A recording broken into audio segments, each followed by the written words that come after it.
और भला स्नान ही नहीं करेगा तो कहाँ मोक्ष है, कहाँ मुक्ति है, ये कुछ नहीं है।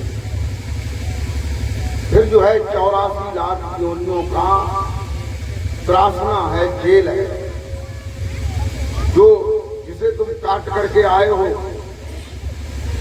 पशु पक्षी कीट पतंग तमाम योनियों को, 84 लाख योनियों को काट करके आए हो, तब तुम्हें मनुष्य का जन्म मिला है। और वो भी इसमें भी अगर तुमने मोक्ष मुक्ति को प्राप्त नहीं कर पाया, एक दूसरे से लड़ते रहे, झगड़ते रहे, फूट डालते रहे और ईर्ष्या करते रहे, भजन नहीं किया, रात रात भर जो है एक दूसरे के बारे में सोचते रहे कि वो कैसे गिर जाएगा। लोगों को अपने सुख से इतना सुख नहीं है जितना दूसरे के सुख को देख करके दुख पड़ रहा है। तो वो इतना सुखी क्यों है? प्रेम भक्तों, आप लोग देखते होंगे हर गांव में कुत्ते हैं। कुत्तों की कहीं जागीर नहीं है, न कहीं घर मकान है, न कहीं भंडारा खुला हुआ है, लेकिन वो कितना झगड़ा करते हैं, बहुत झगड़ते हैं, डरते हैं, मरने मरने पे आ जाते हैं। प्रेमी भक्तों,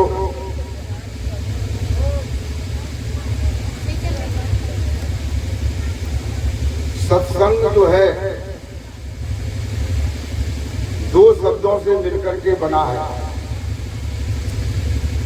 एक शब्द है सत्य और दूसरा शब्द है संग। दोनों को मिला देते हैं तो हो जाता है सत्य का संग करना, यानी हम सत्य का संग करें। इस बात को मैं रोजाना बताता हूं तो आज भी बताऊंगा, क्योंकि ये बात बहुत जरूरी है। हमारा बताना जरूरी है, आपका समझना जरूरी है। अब हम सत्य का संग करें, इस बात को कहते हैं तो हमारे दिल दिमाग में एक बात याद आती है कि सत्य क्या है और उसका कैसे संग करें। तो प्रेमी भक्तों, ये प्रश्न उठता है कि सत्य क्या है। कल मैंने बताया था और रोज बताता हूं, रोज बताऊंगा कि सत्य की आज मैं आप लोगों को एक परिभाषा बताता हूं। जैसे कोई गणित का विद्यार्थी होता है तो हर प्रश्नावली में एक सूत्र होता है, उसी सूत्र के अनुसार उसके सभी सवाल होते हैं पूरी प्रश्नावली। तो मैं एक सूत्र बताता हूं आपको सत्य का। तो सत्य उसे कहते हैं, और हमारी बात पर आप लोग विशेष ध्यान दें। मैं क्या कहना चाहता हूं, क्या बताना चाहता हूं, मैं सत्य को बताना चाहता हूं कि सत्य क्या है। तो सत्य कहते हैं जो जैसा पहले था तब। हमारी भागवत में कहते हैं कि एक समय ऐसा आता है, प्रलय आ जाती है, उस समय पेड़ पौधे नहीं होते, पशु पक्षी नहीं होते, पृथ्वी नहीं होती, मनुष्य नहीं होता, कुछ नहीं होता, केवल जल ही जल होता। तब कहीं बहुत समय बाद जो है जल के अंदर नारायण प्रकट होते हैं। ये हमारी भागवत कहते हैं। नारायण की नाभि से कमल उत्पन्न होता है और कमल में ब्रह्मा उत्पन्न होते हैं। फिर धीरे धीरे सृष्टि का संचालन शुरू होता है। तो कहने का मतलब क्या ये है कि जिसमें कुछ नहीं था तब भी वो सत्य था, हमारी बात को आप लोग समझे, जिस समय कुछ नहीं था उस समय भी सत्य था। मैं इसलिए कहता हूं जब कुछ नहीं था, न कोई आदमी था, न कोई पशु था, न कोई पक्षी था, कोई किसी भी प्रकार की सृष्टि नहीं थी, पृथ्वी ही नहीं थी, तब भी वो सत्य था। तो यानी मैं आपको ये बताना चाहता हूं कि वो सत्य कैसा था, वो सत्य कैसा है। और जब आज ये सब कुछ है, पृथ्वी भी है, सूर्य चंद्रमा है, ब्रह्मा विष्णु महेश हैं, दिक्पाल कुबेर चित्ररथ हैं, मनुष्य नर नाग पशु पक्षी गंधर्व हैं, सारी सृष्टि है भरी हुई, तब भी वो सत्य है। आगे ये सब कुछ नहीं रहेगा तब भी सत्य रहेगा। तो सत्य जो है क्या है? सत्य ही परमात्मा है। और संसार में कोई चीज जो है, जो भगवान है, जिनके हम मंदिर बनवाते हैं, जिनकी पूजा करते हैं, आरती करते हैं, जो भगवान है, देवी सत्य नहीं। ये सत्य है नहीं। आप लोग बताओ, शायद हम गलत कहा था। क्या भगवान सत्य है? अगर भगवान सत्य होते तो भगवान का जन्म नहीं होता, जन्म होता। जो सत्य ही है फिर उसका जन्म कहां है? तो कृष्ण का जन्म जो है मथुरा में कंस की जेल में उनका जन्म हुआ। राम का जन्म जो है अयोध्या के राज दरबार में हुआ। अच्छा, और कृष्ण की मृत्यु महाभारत हो जाने के बाद पहले सुदामा जी से मिले, सुदामा जी के साथ स्कूल में पढ़ने गए, बड़े हुए थोड़े से, पहले छोटे थे, जब जन्मे तब छोटे होंगे कि नहीं? जैसे आप लोग छोटे थे ऐसे ही मतलब बोली छोटे थे, ऐसे ही रामचंद्र जी छोटे थे।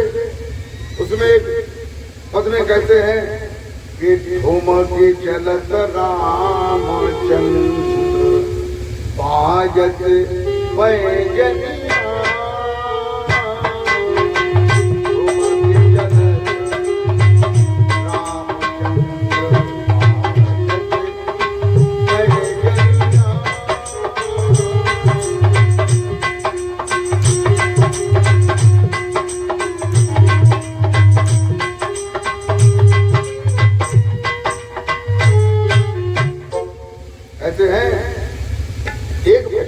परिभाषा है, उसको भी मैं बताई दे रहा हूं, अगर आप लोग समझना चाहें।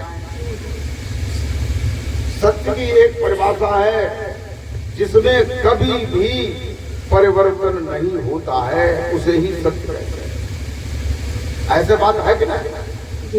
जिसमें कभी परिवर्तन नहीं होता है वही सत्य तो हो सकता है, और जिसमें परिवर्तन है वो सत्य कहां है? जिनका जन्म हो रहा है, शिशु अवस्था हो रही है, किशोर अवस्था हो रही है, जवानी हो रही है, ब्याह हो रहे। राम के एक ब्याह भाई, कृष्ण के 8 ब्याह भाई, एक न 8। वैसे लोग तो और ज्यादा बताते हैं भागवत में कि 16,000 और 100 राजाओं की लड़की। एक ओमासुर नाम का राक्षस जो है वो बंद किए था, वो ये सोच रहा था कि 30,000 जब हो जाएंगे तब शादी करेंगे। बीच में ही उनकी पुकार भगवान कृष्ण के पास पहुंची, तो उन्होंने कहा ये तो बहुत गलत कर रहा है। तब उन्होंने जाकर के उसे मारा और उन्हें छुड़ाया और उनसे ये कहा कि अब तुम स्वतंत्र हो, अब तुम अपने पिता के यहाँ जा सकते हो। तो उन्होंने ये कहा कि मेरे साथ कोई शादी नहीं करेगा, क्यों? मुझे इस राक्षस ने बंदिश में मुझे ले लिया, कौन शादी करेगा? मतलब ऐसा बताते हैं। तो उन्होंने कहा कि आप ही मुझसे शादी कर लो, कृष्ण से कहा। तो बाद में उन्होंने स्वीकार कर लिया। तो ये बताते हैं कि 16,008 मतलब उनकी शादियां हुई। ये बताओ, इतने बड़े बाजार में भगवान कृष्ण किन किन से मिलन जाते हैं। किना की बात सुनते हैं, किना के मूलम पीर हो, कहोगे आदम पीर हो, कहोगे पेटम पीर हो, तो बताओ देव के वहां। लेकिन हम ये जानते हैं 8 तो पक्की मतलब उनकी मत में आते हैं, जो शादी करके लाए थे। रुक्मिणी, सत्यभामा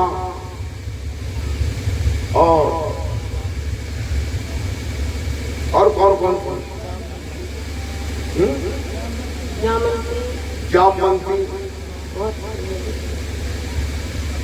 मतलब 8 उनकी रानियां, प्रमुख रानियां।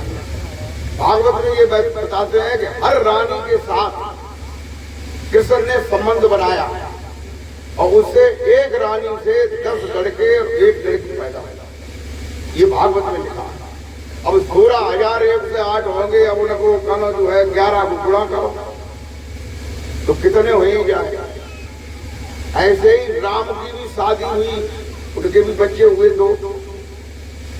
अंत में भगवान कृष्ण जो है प्रवास क्षेत्र में पीपल के वृक्ष के नीचे पैर पर पैर रखे हुए बैठे थे।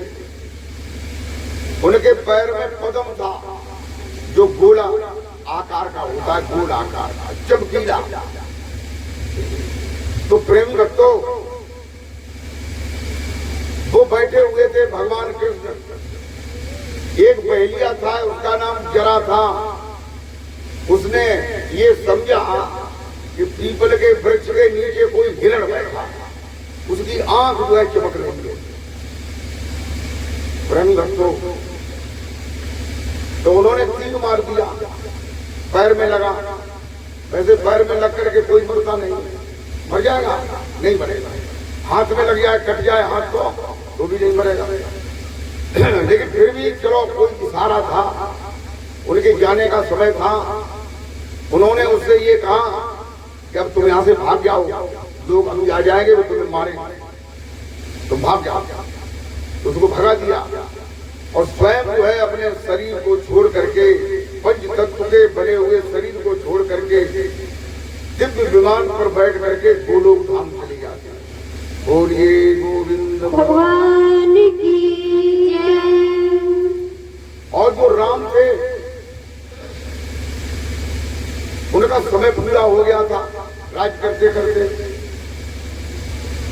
तो निरंजन भगवान ने ये कहा कि राम जो है वे राज के मद में आकर के, बच्चों के मोह में आकर के आज भी मृतलोक में रुके हुए हैं। उन्हें खबर दो, उनका समय हो गया है, वो अपने गोलोक धाम में जाएंगे। तो खबर देने के लिए निरंजन भगवान ने एक कंचुकी को भेजा। ये बात रामायण में लास्ट वाले कांड में देखो। हम अपने ओर से कुछ बना के कह रहे हो, वो बात। तो उन्होंने भगवान राम से अकेले में कहा तो मैं आपसे अकेले में बातचीत करना चाहता हूं। तो उन्होंने कहा ठीक। तो वो अकेले में बात करने के लिए पहले एक अकेला अलग एक महल बनाया जाता था, जिसमें कोई रानी रूठ जाए तो गांव में बच चली जाए, कोई लड़का रूठ जाए, मतलब कोई भी रूठ जाए उसको रूठना महल कहते हैं। कोई अकेला था एकांत में। तो वो गए, लक्ष्मण जी साथ गए। जब उसका दरवाजा आया तो कंचुकी ने ये कहा कि लक्ष्मण जी तुम भी हमारे पास आ जाओ, अगर तुम हमारे पास गए तो तुम्हारी भी मृत्यु आ जाएगी, इसलिए तुम यहाँ न जाना और न किसी को जाने देना।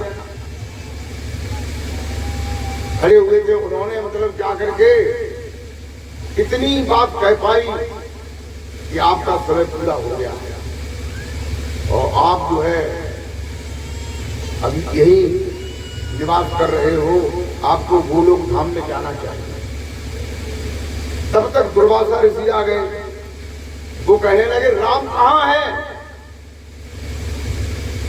तो लोगों ने इशारा किया कि वो उस महल में है। तो दुर्वासा तो क्रोधी ऋषि थे, तब उन्हें कौन रोके? तो वो गए दरवाजे पे, लक्ष्मण जी मिले। तो लक्ष्मण जी ने कहा कि नहीं, अंदर जाना अभी मना है। दुर्वासा ने कहा मुझे आज्ञा दे रहा है। चले गए भीतर, लेकिन बात हो चुकी थी। तो फिर ये तय हो गया कि लक्ष्मण जी को भी मृत्यु ग्रहण करनी पड़ेगी। ऐसे जो है फिर सरयू में ढोल बाजे के साथ, सारी प्रजा के साथ सरयू में भगवान राम यहां तक नाक तक पानी में खड़े हो गए। और खड़े होकर के उन्होंने उनके अंदर जो चैतन्य आत्मा था वो निकल गया और उनका शरीर जो है सरयू में लुढ़कते फुड़कते हुए जीवों का भोजन बना हुआ। और किनारे पे लक्ष्मण जी जो है योग अभ्यास करके वो भी शरीर छोड़ गए। तो कहने का मतलब ये है कि संसार में कोई चीज सत्य नहीं है। और हम लोग जो है सत्य समझ करके आराधना, पूजा, प्रार्थना ये सब कर रहे हैं। जो भगवान है वो भी भजन कर रहे हैं। भगवान भजन कर रहे हैं कि नहीं कर रहे? जी। शंकर जी भजन कर रहे, मोटो उदाहरण, दोनों हाथ गोदी में रखे और भजन कर रहे हैं और बता रहे कि उमा कहूं ये अनुभव अपना सत्य हरि भजन जगत सब सपना। भजन जो है सत्य है, सारा संसार सपना है। इसका मतलब भगवान भी भजन कर रहे हैं। वो किसका भजन कर रहे हैं? वो निरंजन भगवान का, परमात्मा का भजन कर रहे हैं। तो भजन में क्या कर रहे हैं? ब्रह्मा विष्णु महेश है, वो भी भजन कर रहे हैं। ब्रह्मा विष्णु महेश को उनकी माता अध्या ने ये नाम दिया था कि जो तुम्हारी श्वासों में हो रहा था, जो ब्रह्मा विष्णु महेश की श्वासों में हो रहा था। अगर इसके बारे में पूरी तरह से जानना चाहो तो अनुराग सागर में इसका बयान आया है। इसमें लिखा है कि उनकी माता ने उन्हें ज्योति निरंजन का दर्शन कराया था और श्वासों में जो नाम हो रहा है उसके बारे में बताया था कि बेटा ये भजन किया करना, ये दर्शन किया करना। प्रेमी भक्तों, जो परमात्मा का नाम है, अब मैं और थोड़ा सा बताता हूं। कल भी मैंने बताया था, ये तो बताना ही पड़ेगा क्योंकि सत्य से सारी दुनिया के लोग जो है वाकिफ नहीं है। जितने बड़े बड़े महात्मा हैं, बड़े बड़े संत हैं, वो भी सत्य, वो परमात्मा को, ईश्वर को और भगवान को एक ही बात मान रहे हैं। जैसे कोई बात कहते हैं तो भगवान की बात कह के फिर कोई ईश्वर की बात कह देते हैं, उसी को परमात्मा बता देते हैं। इसका मतलब उन्हें वास्तविक ज्ञान नहीं है। आज मैं आप लोगों को थोड़ा सा इसके बारे में प्रकाश डालूंगा कि भगवान किसे कहते हैं, ईश्वर किसे कहते हैं, परमात्मा किसे कहते हैं, ताकि आप लोग भी जान जाओ, आप लोगों को भी ये पता चले कि कितना अंतर है कि एक ही चीज है। वैसे तो सब एक ही है, कैसे कैसे अंतर्दृष्टि से देखो तो भगवान और तुम्हारे अंदर जो है, तुम में और भगवान में कोई अंतर नहीं, बिल्कुल कोई अंतर नहीं। अंतर कितना है कि उन्होंने अपने अंदर अभ्यास करके उस चैतन्य आत्मा को सिद्ध कर दिया है और तुमने अभी तक जो है उस चैतन्य आत्मा को नहीं जाना है। संत कहते हैं, क्या कहते हैं कि हर घट अंदर साइया, वो जो साई है, जो परमात्मा है, वो हर शरीर के अंदर है। चाहे वो मनुष्य हो, पशु पक्षी हो, कीट पतंग हो, कोई सबके अंदर साईं है, वही साईं है। हर घट अंदर साइया, हर सूनी से जन हो। हर घट अंदर साइया, सूनी से जन हो।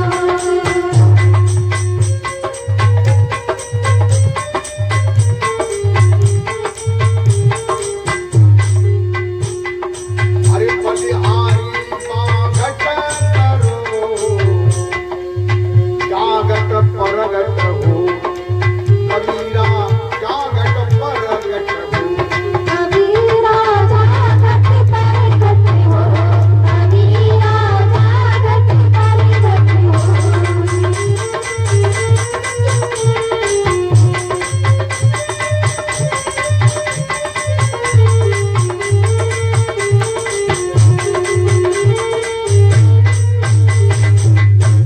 साईं सबके घट के अंदर है, शरीर के अंदर है, और वो कभी नहीं बढ़ता, अविनाशी है, चैतन्य है। राम ने उस साईं को जान लिया था। राम को उनके गुरु वशिष्ठ ने ज्ञान दिया था कि तुम्हारे अंदर साईं है, साईं का ये नाम है। भगवान कृष्ण ने दुर्वासा ऋषि से जाना था कि ये साईं तुम्हारे अंदर है, इसको जगाओ।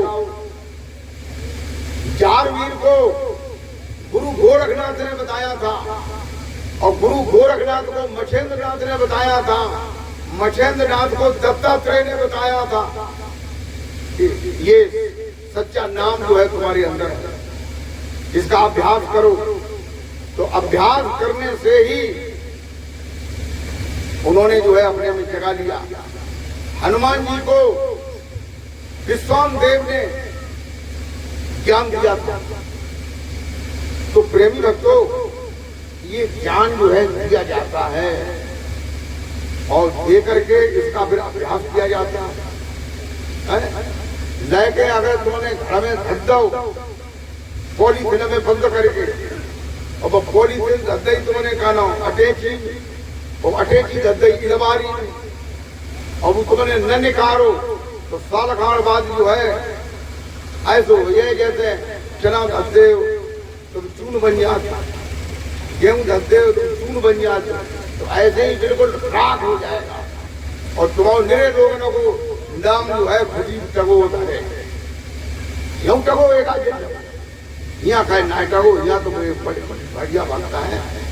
रोज नाम को लौट पट कर आता है, ताकि वो सड़ू ना है, और सड़ गए फिर काउ कामों को ना रहे। प्रेम से बोलो सकुदेव भगवान की जय। लेकिन एक बात जरूर है, अगर तुम 1 घंटे अभ्यास करोगे तो तुम्हारे चेहरे पे चमक होगी, तुम्हारी वाणी में जो ज्ञान होगा, लेकिन सो दिखाई देना है।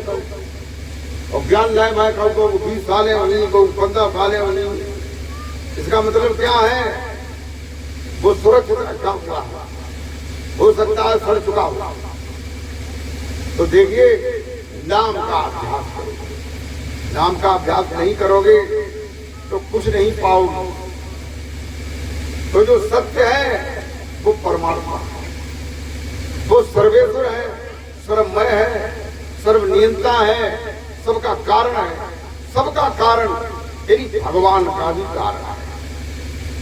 अब मैं आप लोगों को भगवान के बारे में बताऊंगा, ईश्वर के बारे में बताऊंगा, परमात्मा के बारे में बताऊंगा।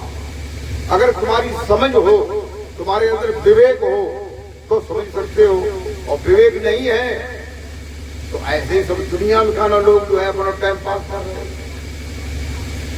तो भगवान किसे कहते हैं? पहले भगवान के बारे में बताऊंगा। भगवान कहते हैं, भगवान का सूत्र है, इनका सूत्र है सबका। भगवान का सूत्र है, भगवान जो है सगुण साकार है। कैसा है? सगुण साकार। सगुण साकार यानी भगवान में गुण भी है और आकार भी है। जैसे राम हुए, उनमें आकार भी था, गुण भी थे। कृष्ण थे, उनमें निराकार भी था और गुण भी थे। यदि भगवान जो है सगुण साकार होता है, देखने में आता है, पकड़ने में आता है, उसका रूपरेख उसकी होती है कि वो सिर पे कोई मोर का मुकुट बांधे हैं और किसी पे और तरह का मुकुट है। तो ये भगवान कहते हैं। भगवान की भक्ति करने से वो 4 प्रकार की मुक्तियां देते हैं। कौन कौन सी? सामीप्य, सारूप्य, सकाम और सायुज्य, ये 4 प्रकार की मुक्तियां देते हैं। तो देखिए, पहली मुक्ति कौन सी है? सकाम। सकाम का मतलब तुम जो है उनका ज्यादा ध्यान करोगे, भजन करोगे, सुमरण करोगे, तो जो तुम्हारी कामना है तुम्हारे अंदर, उसको वो पूरी करते हैं। और जाएगी ना फिर तो जोर बोर खाना दिया जला तो फिरता है, और भक्ति गिराए तो फिरता ना है, तो भक्ति को फिर जब कोई ना क्या तो भक्ति प्राप्त हो जाए, हम तर जाए, हम सागर से पार हो जाए, मोक्ष मुक्ति मिल जाए, इसके लिए कोई नहीं कहता और इसके लिए तैयार भी नहीं होगा। अगर उन्हें असली बात बताई दी जाए तो तैयार नहीं होगा, क्योंकि उसमें जो है जब मोक्ष होगा तो मोक्ष का क्या अर्थ है? मोक्ष का अर्थ बताएं आप लोगों को। मोक्ष का नाम सुना आप लोगों ने? नाम नहीं सुना? जी और मोहल्ला कोई दिख नहीं पाता, सुरैया खात। अरे भैया ये तो सुनी हुए मोक्ष कहते हैं, मुक्ति का। मुक्ति का मतलब होता है, मुक्ति शब्द 2 शब्दों से मिलके बना है। एक शब्द है मोह और दूसरा शब्द है युक्ति। युक्ति माने तरीका, यानी मोह को खत्म करने के लिए कोई तरीका, साधन जब मिल जाता है तो मोक्ष कहते हैं। मोह के क्षय हो जाने को, मोह धन क्षय, मोह के क्षय हो जाने को, मोह खत्म हो जाए, उसे मोक्ष कहते हैं। बोलिए सद्गुरुदेव भगवान की जय।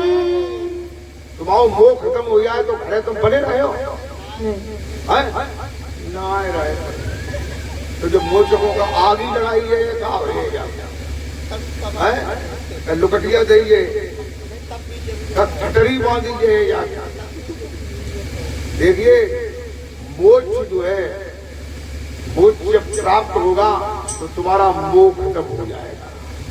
बच्चों से मोह, पति से मोह, पत्नी से मोह, घर से मोह, परिवार से मोह, पैसे से मोह, ये सब खत्म। तो कोई चाहेगा इसको? कोई नहीं चाहेगा। और क्या कहते हैं गोस्वामी तुलसीदास जी, उसे सुने। मोह सकल व्याधि न कर मूला और उपजत है या से भगवत।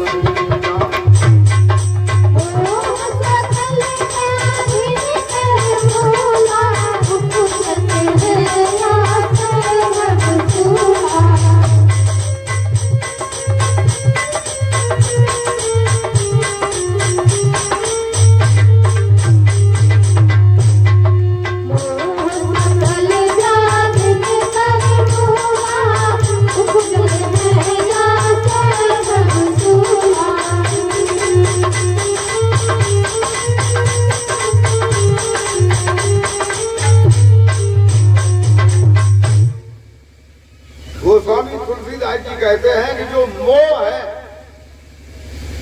संसार में जितनी भी व्याधियां हैं, व्याधियां जानते हैं आप लोग, परेशानियां, जो दुख है, वे सब मोह से ही उत्पन्न होते हैं। बताइए कि मोह से ही जितने भी दुख हैं, स्थूल माने जितने भी दुख हैं, मोह सकल व्याधि न कर मूला। संसार में जितनी भी व्याधियां हैं, जितने भी सूल हैं, जितने भी दुख हैं, वे मोह से ही उत्पन्न हुए, उपजित है यहाँ से भव सूला। भव सागर के जितने भी दुख हैं, इससे ही उत्पन्न हुए। और जो तो वो मोह खत्म करते हो जाए तो कैसे रहे हो? बढ़िया। वो खत्म हो जाएगा तो न लड़के से प्रेम रहेगा, न पति से न पत्नी से। लेकिन ये चले कहना ही नहीं, ये काम जो है भीतर से होगा, बाहर से नहीं होगा। भीतर से क्या होगा? ये संसार है, आना जाना है, सभी जाएंगे, मैं भी जाऊंगा, मेरा पति भी जाएगा, मेरे बच्चे भी जाएंगे।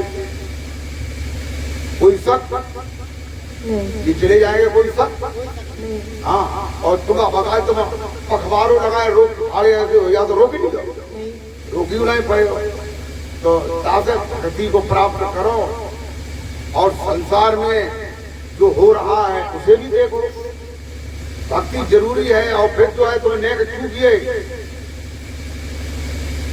काब नमा करे तो भैंसिया बनाए तो ये पानी था रोज, और दूध दे, और दूध जो उनको चढ़ाई जाए तो डड्डा पड़ेंगे रोज। फिर एक चीज छोड़ो, फिर गैया बनवाओ पड़े, फिर हथनी बनवाओ पड़े। और काका बताया भी कहे ठीक नहीं लगा इस बात। मतलब 84 लाख योनियों का मतलब सब में जाना पड़ेगा, उसके बाद आना पड़ेगा। प्रेम से बोलो सतगुरुदेव भगवान की जय। और जो है माया किसे कहते हैं उसके बारे में भी थोड़ा सा मैं बता रहा हूं। कहते हैं कि गो गोचर जहां लग मन जाई, अर्थानो माया जानो माई।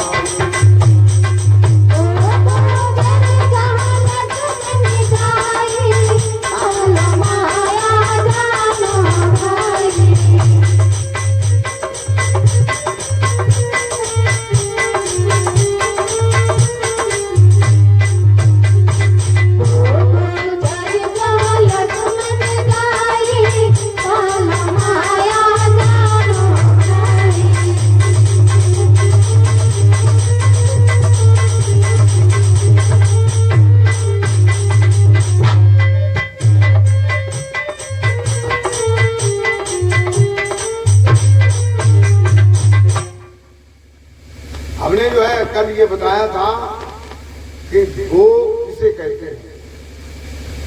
गो इंद्रियों को कहते हैं। इंद्रियां भी बताई थी हमने। देखो ये सत्संग है, गहराई से सोचोगे समझोगे विवेक से तब ये समझ में आएगा। और समझ में अगर आई हो तो समझ ले। अब तो सिद्धि भाई फिरते भाई समझ गए हो हैं। तो सिद्धि का मतलब ये नहीं है, पागल का मतलब ये नहीं है। पागल का मतलब है कि उसको पा करके उसमें गलना मिलना घुलना तद्रूप हो जाना। कहते हैं कि कोई धन वैभव का है पागल, गाउलियां धन ज्यादा है तुम एंठो एंठो फिरतो है, चिताओ लाए राम राम बनाए द्वारे मन निकल कितनों बड़ो जमींदार है। कोई धन वैभव का है पागल, कोई पागल है